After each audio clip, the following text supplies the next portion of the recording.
Well, June got started in a big way with 4 commitments for Pitt over the weekend out of the big official visit weekend.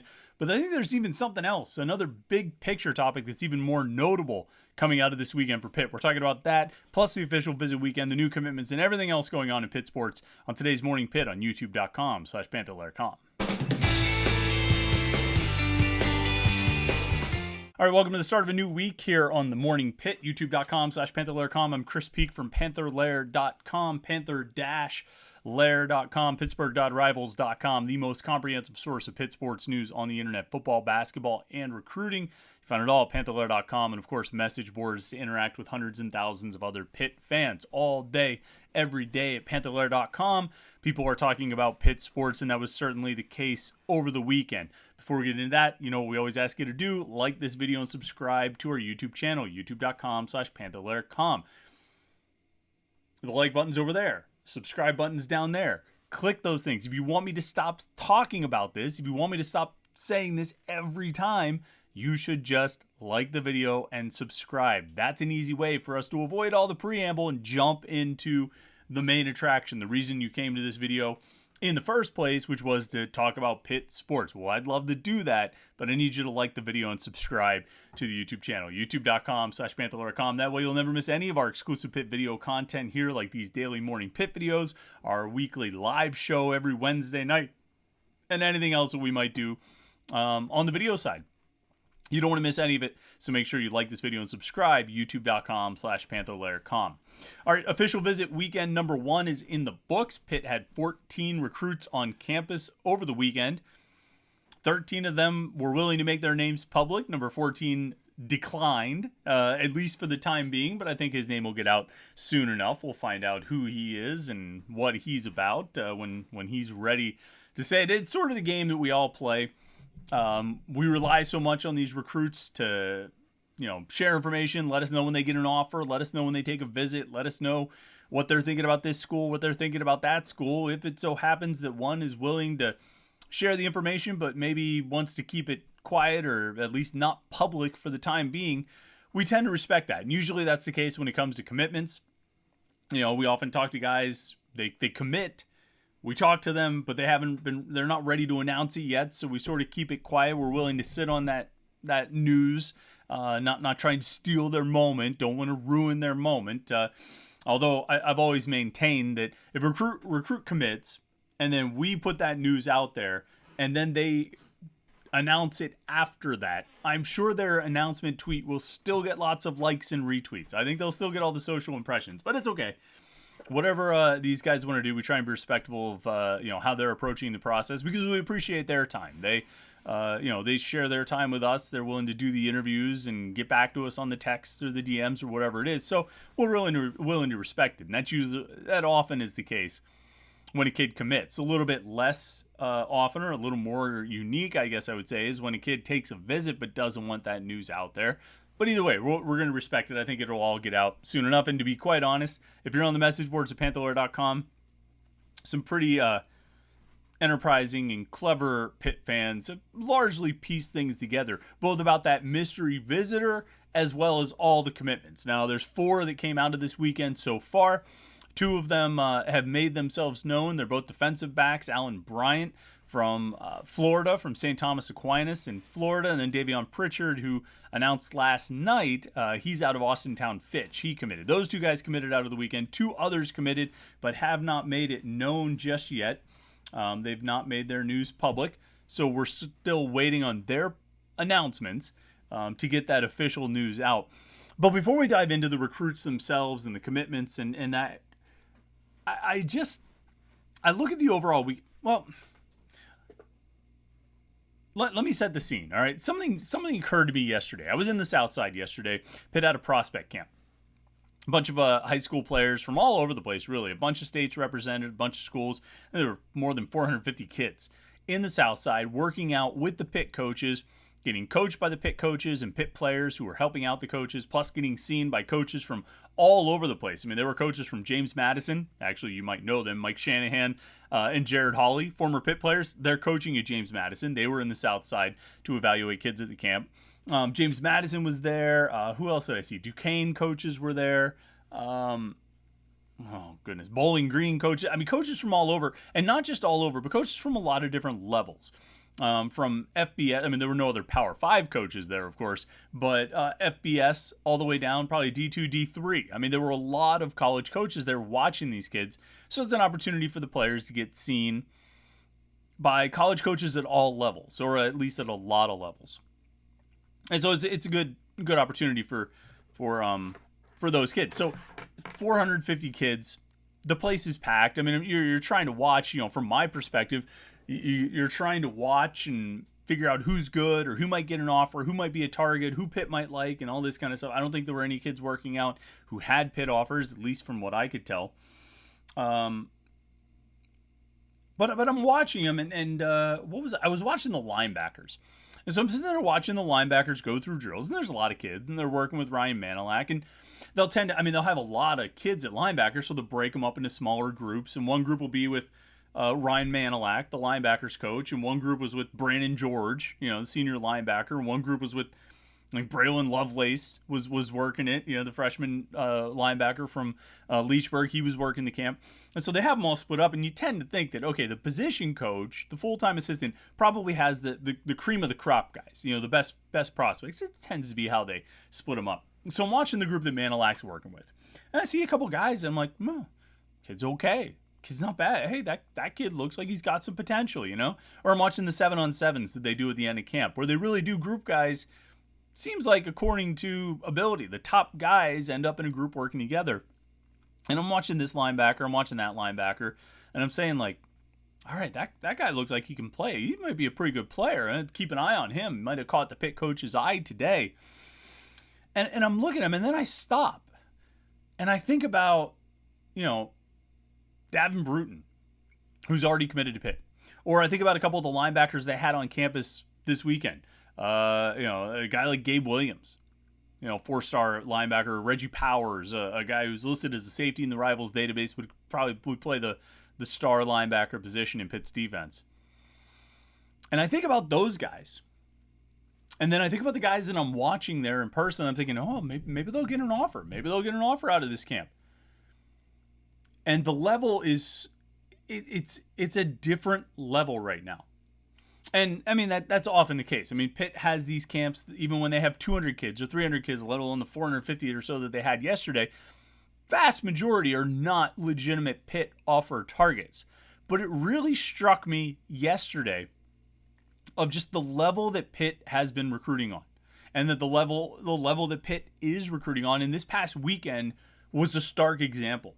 Or, I don't know about stark, that might be too strong a word, but strong is a good word. It was a strong example. So they got 4 commitments out of it. We know about the 2 already, the 2 defensive backs, like I mentioned, Alan Bryant and Davion Pritchard. Now, you might look at their offer sheets.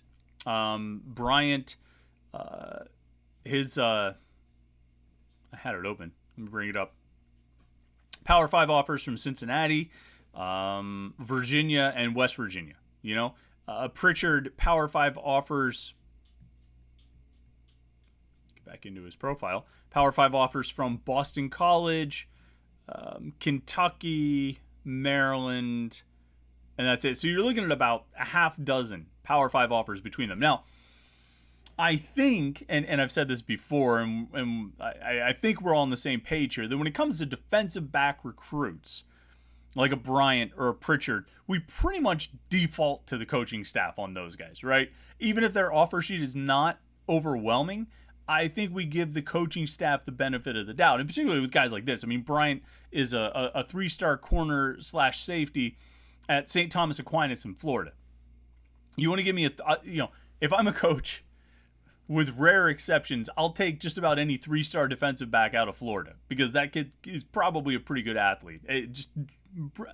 Painting with a broad brush here, it's probably a pretty good athlete. And then Pritchard, a guy in Youngstown, I think Pitt very familiar with him. They prioritize him, they target him, they brought him in on the first official visit weekend, and they were willing to take his commitment. And so, I think if you look at the Pitt coaches, their history with defensive backs, their willingness to take Pritchard's commitment right now speaks to what they think of him and how they think he could fit in their defense. I was having a conversation with someone the other day about Pitt recruiting, and particularly defensive backs and defensive line. And the consensus, or the agreement that we sort of came to, is that these coaches are very good at identifying the guys who fit what they want to do.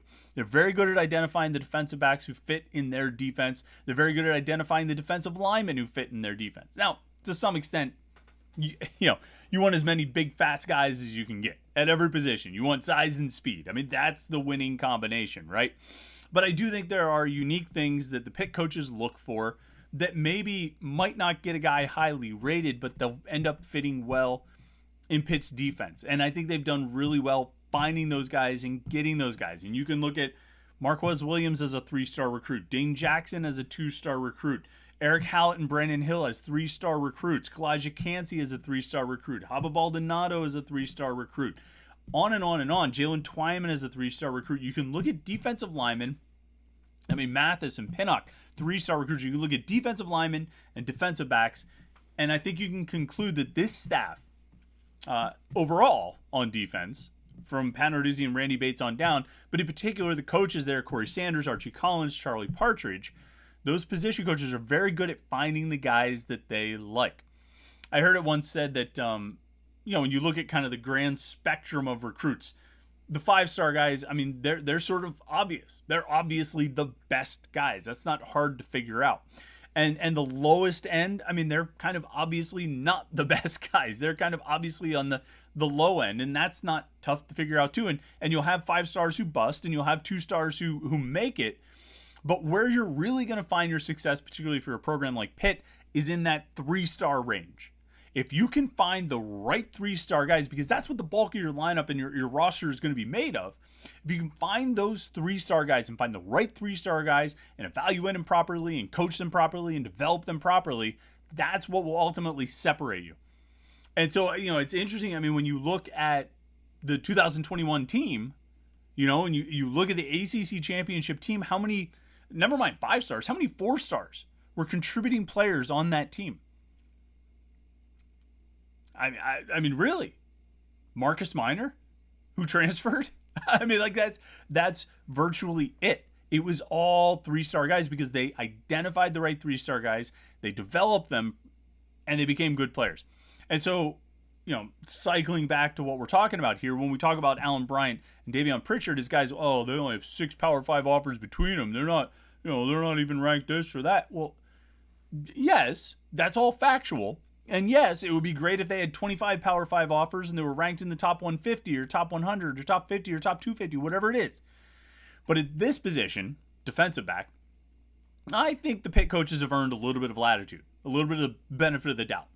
And we don't automatically always default to them, not going to have blind faith. But at defensive back and defensive line, I think we can pretty much give them the benefit of the doubt and say, yeah, their track record's good enough that I'm going to trust them on these evaluations. Those were 2 of the 4 commitments they got. Still waiting on the other 2 to announce. But they also got sort of a semi-commitment, a reaffirmed commitment. And that, of course, was Eric Ingwerson, the tight end from Nebraska. And this was a big one. I said it on the message boards last week that I was concerned about the staying power of Ingwerson's commitment. Remember, he committed in March. Less than a month later, Nebraska offered him, and that raised a big red flag. He's a kid from Nebraska. The in-state school offers, and I think while Nebraska has fallen on hard times or mediocre times or just largely irrelevant times, depending on how you want to look at it, an offer from Nebraska for a kid from Nebraska still counts for a whole lot, and certainly is a red flag if your school is trying to hold on to a commitment from that kid from Nebraska. Ingwerson had then I think last week told us he was planning to take an official visit to Nebraska after his official visit to Pitt. That's concerning as well. When a committed kid says, I'm going to take an official visit to another school, you've got another red flag up. And so I think the message boards had largely prepared themselves for Eric Ingwerson's eventual and unavoidable departure. Well, it was eventual and unavoidable all the way up until the point when it wasn't. And that point was this past weekend when Ingwerson took his official visit to Pitt. According to Ingwerson, as soon as he walked in and really met the team, he realized that was where he wanted to be and the people he wanted to play with. Now that Nebraska visit is canceled, Ingwerson is, to use his word, 100% or 100% committed to Pitt and solid with Pitt and not interested in looking at Nebraska any longer. So that's a big win for Pitt as well. So, I mean, you get 4 commitments.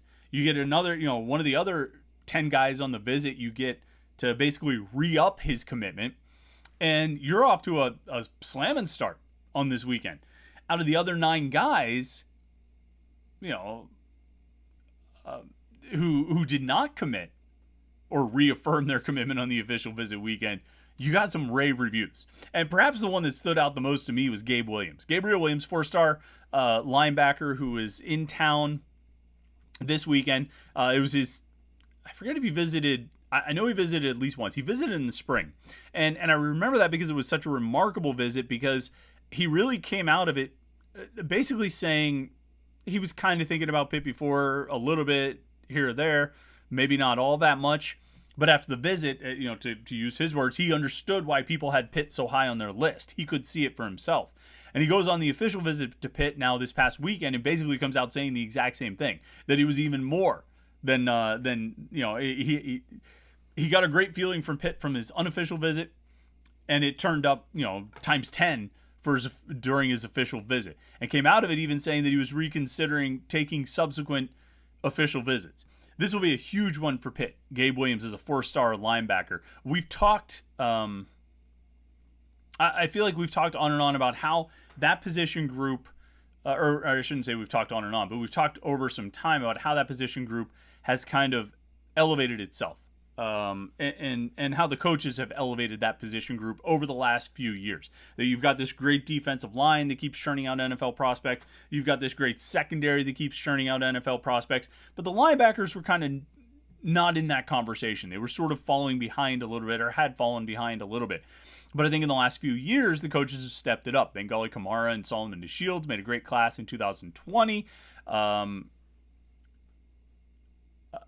class of 2021, Kyle Lewis and Marquand Pope, the class of 2021 was Preston Levant, and he transferred. That was a COVID class. That was a tough class. 2022, Kyle Lewis and Marquand Pope. Pope medically disqualified. Lewis has a chance to be a good player. And then this last year's class, I think was a really good one. Jordan Bass and Rasheem Biles and Braylon Lovelace. They've already got Davin Bruton committed now, and they're in on guys like Gabe Williams.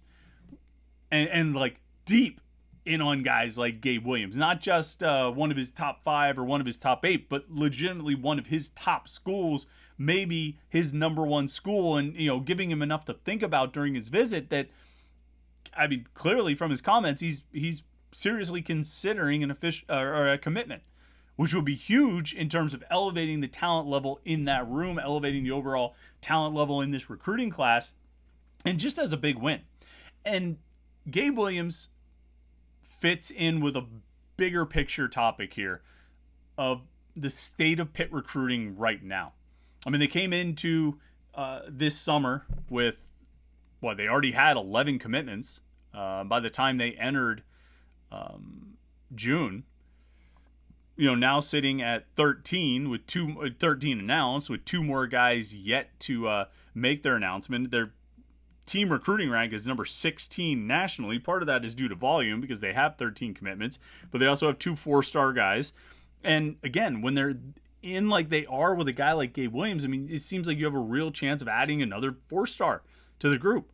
In addition to, the other 2 4-stars who visited, Nick Marsh and Elias Rudolph, I think Pitt's recruiting has taken a step forward. It really has bumped up. And you're seeing it in the success, not just with getting commitments, but in the visits that they're getting and the reaction that those recruits are having, or the reaction to the visits that those recruits are having and experiencing. Pitt has some momentum on the recruiting trail right now, and I think that comes from a lot of places. I think it comes from the NFL draft success last month. I think, or 2 months ago, or whatever it was. I think it comes from the success over the last 2 seasons, with the ACC championship and then winning 20 games over 2 years, winning that bowl game against UCLA, Kenny Pickett, Jordan Addison. I mean, there are a lot of things making Pitt attractive right now, on top of the things that I think always did make Pitt attractive: the facilities and the environment and the play, what it's like in the city of Pittsburgh and being next to the Steelers and the coaches themselves. I think they always had a lot going for them. Now they're seeing on-field success and NFL draft success kind of go along with all those other things. And the results are, I think, playing out on the recruiting trail thus far. And I think they were playing out leading into the first official visit weekend of June. And I think they're, carried through this past weekend because Pitt, by all accounts, from what I'm hearing on and off the record, had a really good weekend. And they got another one lined up coming up this week. So we're going to have plenty to talk about throughout the week on the Morning Pit as we lead toward official visit weekend number 2. That'll be on Thursday to Saturday, just like this past one was. So it'll be June 8th to June 10th. You're going to want to stay tuned to Panther-Lair.com for the latest details on all of that. Panther-Lair.com, Pittsburgh.rivals.com. The website's right down there. Make sure you like this video and subscribe to our YouTube channel to never miss anything that we do right here. We'll be talking about the recruits and the commitments all week long. Hopefully by tomorrow there'll be more names announced. Those other 2 commitments, still waiting on those guys to put the word out. And I think it'll probably go well when they do. Is my hunch. So stay tuned. We will be talking about it all right here on youtube.com/Panther-Lair.com. So I hope you had a great weekend. Hope you enjoyed the nice weather, except for that weird 7 minutes of rain that we had on Saturday. And hope you have a good start to the week here on Monday. We will be back with you tomorrow morning for another edition of the Morning Pit here on youtube.com/Panther-Lair.com.